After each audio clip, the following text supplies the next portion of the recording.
Pour la deuxième keynote du beau, de l'art, de la culture ce soir, grâce à notre partenaire, le 104, qui nous accueille aujourd'hui dans cet espace magnifique, emblématique des arts actuels. Ça danse d'ailleurs derrière nous, pour ceux qui veulent aller jeter un œil tout à l'heure. J'ai le plaisir d'accueillir sur scène Clémentine Aubry, qui est la secrétaire générale du 104, bonjour, et Stéphane Shankland, artiste plasticien et enseignant-chercheur. Ils vont nous parler d'urbanisme culturel, une démarche très riche, très utile pour accompagner les projets de renouvellement urbain à toutes les étapes. Vous allez l'entendre et vous pouvez les applaudir.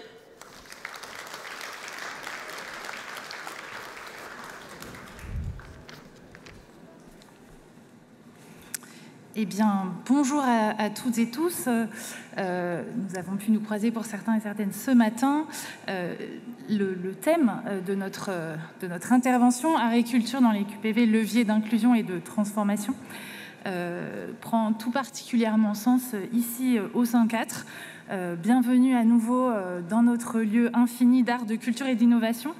Et l'organisation de ces deux journées est de fait, nous pensons intimement, le reflet d'un questionnement sur le rôle de l'art et de la culture dans la fabrique de la ville.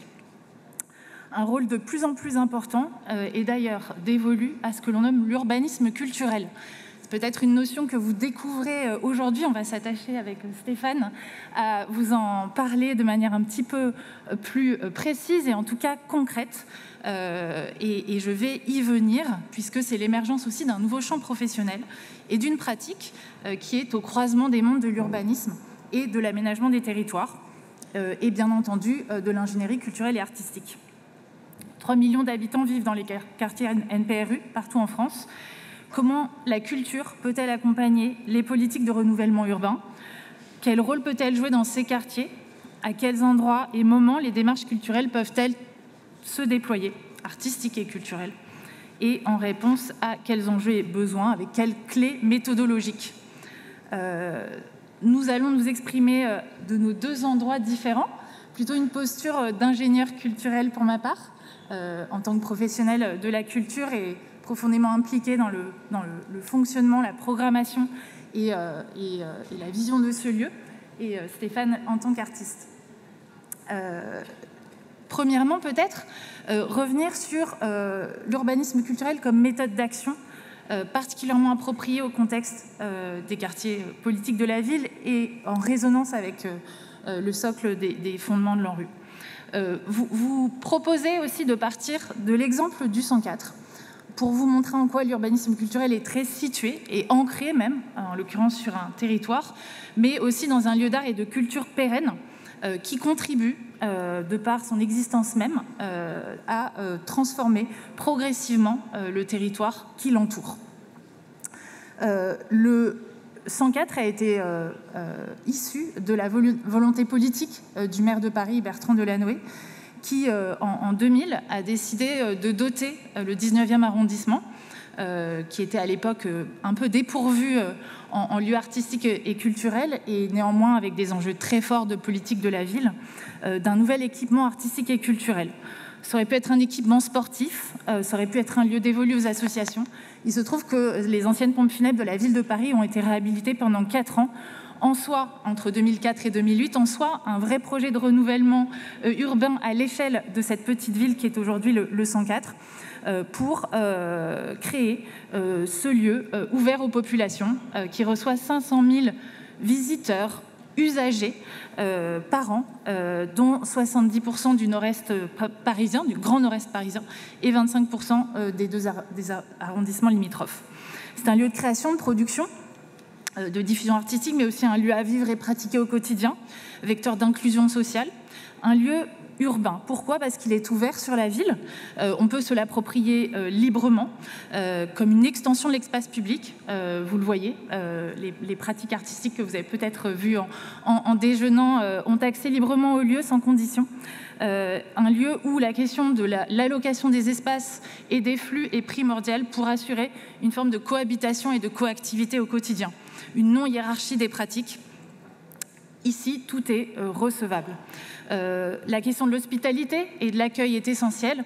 Ainsi, il a été décidé que les accès seraient libres, les grilles perpétuellement ouvertes, et le lieu ouvert lui aussi sur les territoires environnants et notamment le quartier des Orgues de Flandre côté rue Curial, en supprimant donc ce que l'on peut nommer l'effet de seuil, qui peut être une barrière importante dans les équipements culturels et artistiques. C'est aussi un lieu repère pour la population, puisqu'on a mis au cœur du projet la question de l'ancrage territorial, de la relation à tous les habitants, qu'ils soient individuels, constituants collectifs, évidemment, scolaires, associatifs et autres syndics de copropriété, ou comment faire venir les usagers dans un lieu qui fait ville, et comment faire sortir aussi le lieu de ces murs en allant à la rencontre des populations. C'est un lieu ressource pour le territoire, un lieu avec des programmes d'éducation artistique et culturelle, et qui permet d'aller vers pour faire venir. Un outil donc volontariste d'inclusion sociale au travers de la culture, un lieu qui fait sortir aussi les œuvres d'art de ces murs avec une politique de programmation d'œuvres dans l'espace urbain. De cette expérience assez empirique et organique du 104, nous avons structuré une méthode d'ingénierie culturelle qui n'est pas constituée d'une volonté de répliquer le 104 ailleurs, pas du tout, et ça c'est très important, mais au contraire de proposer une méthode issue de l'expérience. Et l'urbanisme culturel, c'est ça, c'est une méthode, on y reviendra.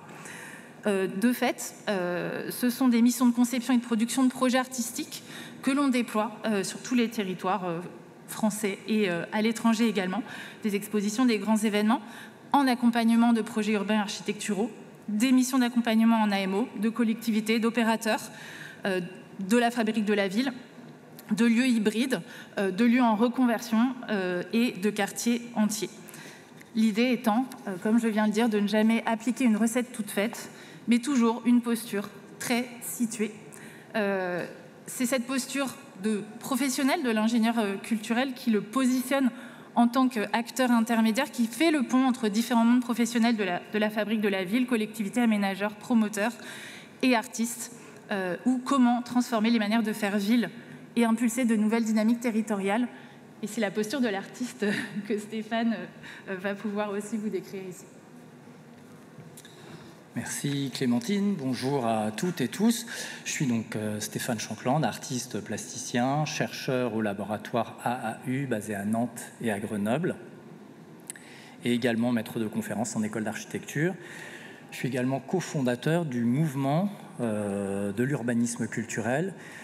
Clémentine vient d'en donner une définition. L'urbanisme culturel, il s'agit d'un champ professionnel, d'autres diront d'une démarche, au croisement de l'urbanisme et de la culture. Et un des postulats principaux des démarches d'urbanisme culturel serait que l'art et la culture ont une place, un sens, une fonction, des rôles à jouer dans des situations de transformation urbaine, et peut-être en particulier dans les quartiers prioritaires et dans les programmes en rue. Alors, au-delà de cette conviction intime que nous nous sommes forgés en faisant les projets, on peut énoncer quelques principes. Clémentine, tu en citais quelques-uns, mais l'urbanisme culturel se caractérise par une certaine façon de faire projet artistique et culturel dans les quartiers en transformation. Et on pourrait retenir 3 principes qui définissent ce que serait une démarche d'urbanisme culturel. Premier principe, les démarches d'urbanisme culturel sont des démarches situées. Elles sont contextuelles, c'est-à-dire qu'elles se font avec ce qui est déjà là, avec l'existant. Elles travaillent avec l'héritage, avec l'actualité, elles travaillent avec le réel. Deuxième principe, c'est que les démarches d'urbanisme culturel sont des démarches de création, ce qui implique un processus créatif. Ce n'est pas des objets tout faits ou des démarches toutes faites, c'est vraiment un processus de recherche, d'enquête, de conception, d'expérimentation, de production. Et ces actes créatifs produisent à leur tour des temps publics, des événements, des spectacles, des œuvres d'art temporaires ou pérennes, des traces éditoriales et une multitude de formes de médiation. Le troisième principe serait que les démarches d'urbanisme culturel sont des démarches collectives. collaborative, participative, qui implique une grande diversité de parties prenantes, les habitants, les usagers, les acteurs du territoire, les professionnels en charge des transformations urbaines, les acteurs du monde de l'art et de la culture, et bien d'autres encore. Ce sont des projets et des démarches qui sont co-construites et qui ne peuvent pas se résumer à un geste artistique ou un produit, un spectacle, une œuvre. Par ailleurs, il y a quelque chose qui nous semble essentiel dans les démarches d'urbanisme culturel, c'est qu'elles s'articulent autour d'une sorte de double mouvement qui interroge à la fois l'art et la ville. On pourrait résumer ça avec cette double question que nous nous posons à chaque fois que nous nous mettons au travail dans ces situations de transformation urbaine. Que peut apporter l'art, les pratiques artistiques à une situation de transformation urbaine, un quartier, une ville? Ça, ce serait la première question. Et la deuxième, c'est que peut apporter l'expérience d'une mise en œuvre de projets artistiques et culturels dans des situations de mutation urbaine. On l'aura compris que ces deux mouvements font que les démarches d'urbanisme culturel sont à la fois une dynamique de projet, on va faire projet, mais c'est aussi une démarche prospective. On se pose la question de comment faire ou comment mieux faire projet dans la ville en transformation lorsqu'on amène des outils et des logiciels et des compétences qui sont ceux de l'art et de la culture. Ce qui intéresse, cette double question intéresse à la fois les acteurs de la fabrique de la ville et les acteurs du monde de l'art et de la culture. Alors je vais prendre un exemple, on va prendre un exemple chacun parce qu'il y en a beaucoup, mais voilà, le temps est court, de mise en œuvre d'une démarche artistique et culturelle dans le contexte d'un quartier NPNRU ou d'un programme en rue. Je commence avec l'exemple des démarches Marbre d'ici, et en particulier celle en cours sur le secteur Grand Alpes et le quartier NPNRU de la ville neuve de Grenoble. Alors en tant qu'artiste, ça fait une quinzaine d'années que je travaille essentiellement dans des situations de transformation urbaine et que je me suis plus particulièrement intéressé à l'acte de démolition, aux questions que posait cet acte, mais aussi aux productions qu'engendre la démolition, à savoir les gravats, les déchets inertes. Je me suis intéressé à la fois à la filière de traitement de ces déchets, mais également à ce qu'on pouvait faire à partir de cette matière inerte, déchets, potentiellement matières premières secondaires, pour en faire des bétons recyclés. J'ai notamment fait une recherche qui a duré 5 ans avec le CERIB, le Centre d'études et de recherche des industries du béton, pour optimiser la fabrication de béton recyclé à partir de ces gravats, mais également réfléchir et produire un référentiel technique qui puisse accompagner l'ensemble des acteurs qui s'impliqueraient dans des projets comme cela, ou le dépôt d'un brevet. L'idée, c'est en fait de récupérer les gravats qui sont produits lors d'une transformation urbaine afin de les transformer en un béton recyclé teinté dans la masse et de mettre en œuvre ces bétons recyclés dans la production des futurs espaces publics, des sites même où ont été récupérés les déchets inertes. Alors il s'agit d'œuvres d'art, mais d'œuvres d'art qu'on pourrait dire utiles. Elles peuvent avoir une fonction symbolique ou une fonction esthétique, mais également une fonction utile, s'asseoir dessus, mobilier urbain, marcher dessus, sol dans l'espace public, éléments architecturaux, etc. Au cours des 10 dernières années, nous avons produit une trentaine de projets Marbre d'ici dans une trentaine de sites, situations différentes. Vous pouvez les retrouver sur le site marbred'ici.org, je ne les détaillerai évidemment pas ici, mais je voudrais revenir sur un projet en particulier qui est en cours, donc sur la ville neuve de Grenoble. Il y a quelques années, nous avons mis en place avec la métropole de Grenoble un accord qui nous engage les uns et les autres à, au cours d'une durée de 5 ans, récupérer l'équivalent de 100 tonnes de gravats et de les transformer en 100 tonnes de béton recyclé qu'on viendrait injecter dans différents espaces publics en cours de production. Et notamment sur la ville neuve de Grenoble, à partir de 2024, nous avons travaillé avec les services de la métropole et de la ville de Grenoble, mais également avec les entreprises de démolition et les paysagistes en charge de la rénovation du parc de la ville neuve pour imaginer une façon de faire atterrir à peu près 25 tonnes de ces déchets recyclés en béton quelque part dans ce projet en rue en cours. Là, l'image que vous voyez à l'écran, c'est celle de la démolition du numéro 20 de la barre de l'Arlequin.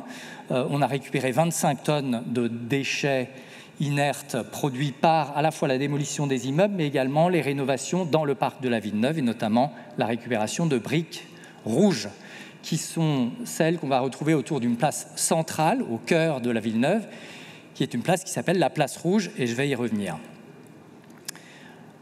Ce printemps 2025, avec la Maison des Habitants de la Villeneuve, avec le rectorat, avec 4 écoles, un collège et un ensemble d'associations, nous avons organisé 2 semaines d'ateliers en pied d'immeuble de concassage public.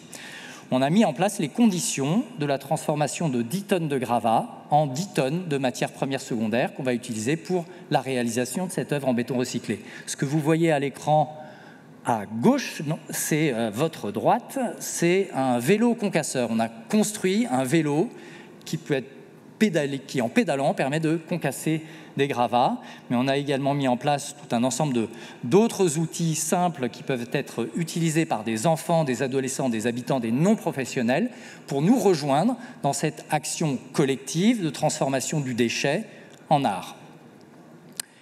Ce temps a également été un temps de prototypage, c'est-à-dire tester les différentes formes que pourrait prendre ce béton recyclé. Ce que vous voyez à votre droite, c'est un prototype, finalement celui qu'on a retenu, pour la façon dont serait constituée cette surface de cette œuvre qui va être une œuvre utile. Ça sera une scène de 90 mètres carrés à peu près, au centre d'un amphithéâtre, au cœur de la Villeneuve, sur la Place Rouge.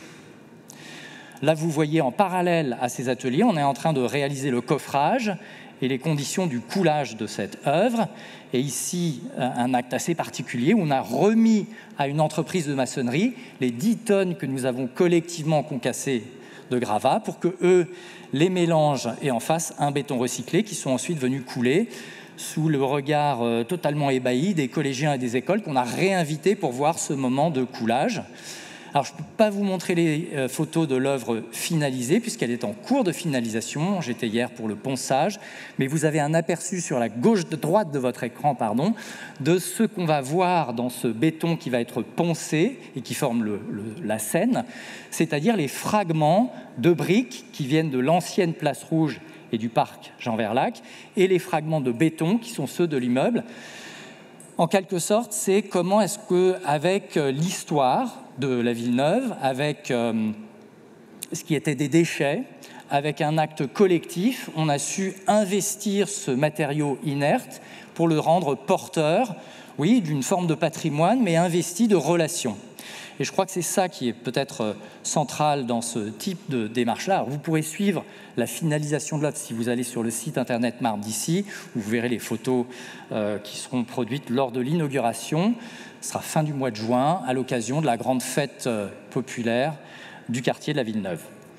Peut-être pour revenir un petit peu sur qu'est-ce qui fait que ce projet est à sa façon emblématique d'une démarche d'urbanisme culturel. Je vais reprendre les 3 principes qu'on a énoncés. La dimension située de la démarche. Peut-être vous comprenez bien la notion de situé. Ce sont les matériaux du site, ce sont les espaces dans lesquels on se situe qui inspirent l'œuvre. C'est la relation de travail avec les services qui sont en charge de la rénovation urbaine qui nous fait atterrir sous la forme d'une œuvre qui est vraiment totalement intégrée à non seulement la Villeneuve, mais aussi à l'opération en rue en cours. Son statut de création, qui est indéniable, on est dans une phase de recherche, on produit des prototypes, on se pose des questions d'esthétique, on se pose des questions de fonctionnalité, de design, et on utilise le statut d'œuvre d'art de cette scène en béton recyclé pour nous autoriser à utiliser jusqu'à 70% de granulats issus des déchets inertes, ce qu'on n'aurait pas forcément le droit de faire si on était restreint par les normes en vigueur dans la production d'éléments dans l'espace public. Et enfin, la dynamique collaborative ou participative, vous l'aurez vu, on tenait énormément à ce que cet acte de production ne soit pas réservé à l'artiste et aux professionnels, mais que ce soit un acte qui soit partageable et partagé avec le plus grand nombre, et notamment les habitants de la cité. Alors, cet exemple de projet co-construit avec l'ensemble des acteurs devient, et c'est ça qui est intéressant, un exemple, pas simplement une œuvre d'art, un bon moment, un temps participatif, mais aussi un exemple qui peut être inspirant pour les porteurs de projets, On pense à la métropole et à la ville. C'est un exemple dont ils peuvent s'inspirer pour développer d'autres projets de type démarche urbanisme culturel.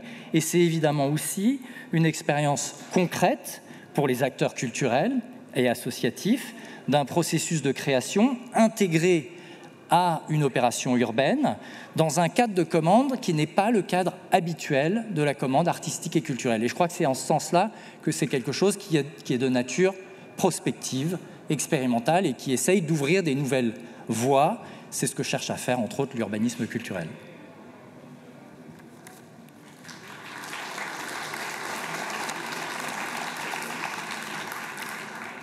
Merci Stéphane, et à mon tour d'essayer de situer, ça va être le mot de cet après-midi pour nous, de situer un exemple d'une autre méthode, enfin d'une autre pratique de l'urbanisme culturel au travers, là et ici également, d'un lieu et d'une mission d'ingénierie culturelle et d'études d'urbanisme culturel que le 104 a menée en lien avec une fabrique de la ville.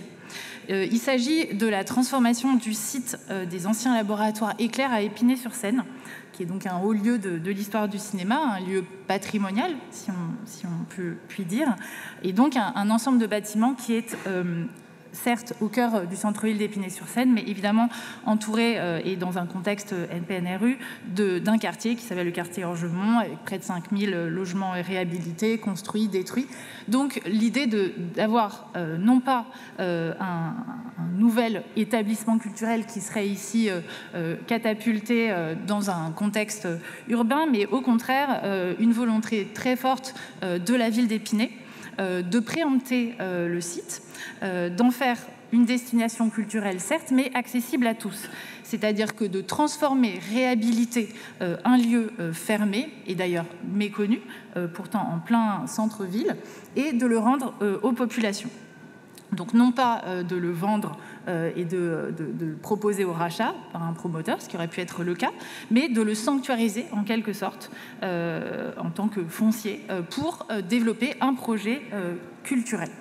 Donc ça déjà, c'est aussi une démarche très forte qui est celle du volontarisme politique qu'on a connu ici au 104 et qui, de fait, dans nombreuses collectivités, peut permettre de faire advenir des projets culturels et artistiques en cœur de quartier QPV. Qu'est-ce qui est intéressant aussi dans cet exemple et dans ce projet ? C'est qu'on est dans une logique d'expérimentation. Donc ça revient un petit peu au principe de la logique située, c'est-à-dire qu'on ne va pas imposer un projet, on va le construire localement, on va le construire avec les populations.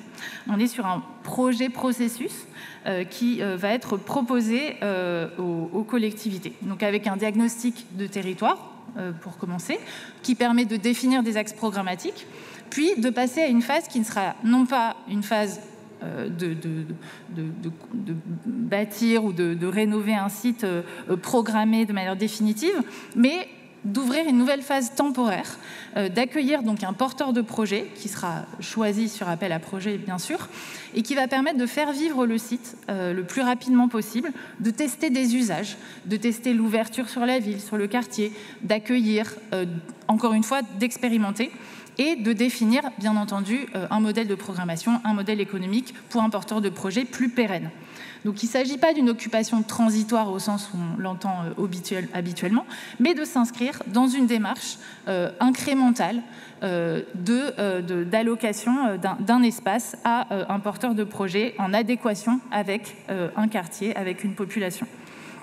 Aujourd'hui, le lieu est investi par un collectif qui s'appelle Souk Machine, qui est un collectif évidemment artistique et culturel qui a mis en place une programmation extrêmement ouverte, des espaces de travail pour les artistes, mais pas que, des espaces de diffusion, des espaces de fête.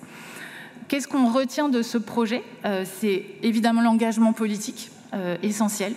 C'est une démarche de programmation incrémentale et consubstantielle à un projet, soit de réhabilitation, en l'occurrence d'un site patrimonial, soit d'un projet de rénovation urbaine d'un quartier. Ça pourrait, évidemment, j'aurais pu donner d'autres exemples d'inscription de projets culturels dans la rénovation globale de quartier. Et c'est aussi de jouer sur un temps long, sur un temps d'expérimentation pour naviguer entre des mondes différents, des mondes professionnels de la fabrique de la ville, bien entendu, mais aussi des acteurs artistiques qui vont venir à un moment se situer dans un contexte local.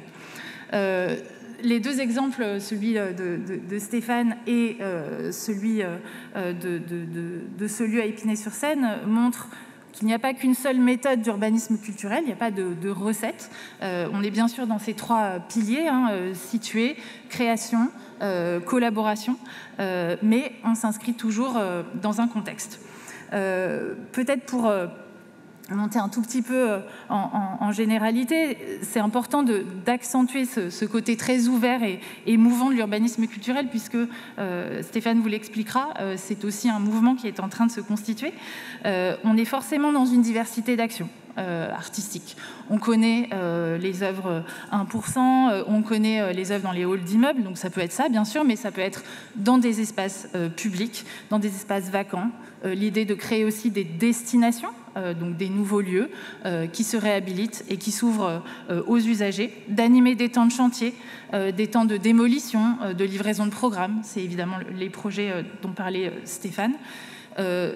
L'urbanisme culturel, c'est aussi une diversité d'acteurs, des artistes, des collectifs, des ingénieurs, des collectivités, des professionnels de la ville, d'échelles différentes, des micro-interventions, des projets à l'échelle d'un bâtiment, mais aussi de tout un quartier ou d'un grand territoire, des zones rurales et des zones métropolitaines, et des temporalités très différentes, pérennes ou transitoires, ou bien encore événementielles.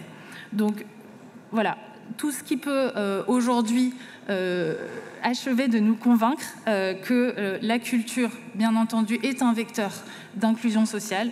Elle nous permet d'agir sur l'hospitalité des territoires, sur une meilleure habitabilité, des lieux qui rassemblent, des projets qui rassemblent, agir sur le vivre ensemble, d'être dans des réponses à des besoins aussi, bien sûr. On parlait de mobilier urbain, on parle de sociabilité, de convivialité, de services aux populations, de lieux de vie qui sont essentiels aujourd'hui dans nos sociétés, mais aussi, évidemment, d'agir sur des dimensions matérielles, sur le bâti, sur l'urbain, sur les trajets, sur les flux dans la ville. Je pense que nous avons bientôt atteint notre temps de parole. Je pense que c'est important de revenir peut-être sur ces grands principes du mouvement d'urbanisme culturel et de vous ouvrir aussi à de possibles collaborations dans ce champ. Merci Clémentine. Alors juste quelques mots sur le mouvement de l'urbanisme culturel.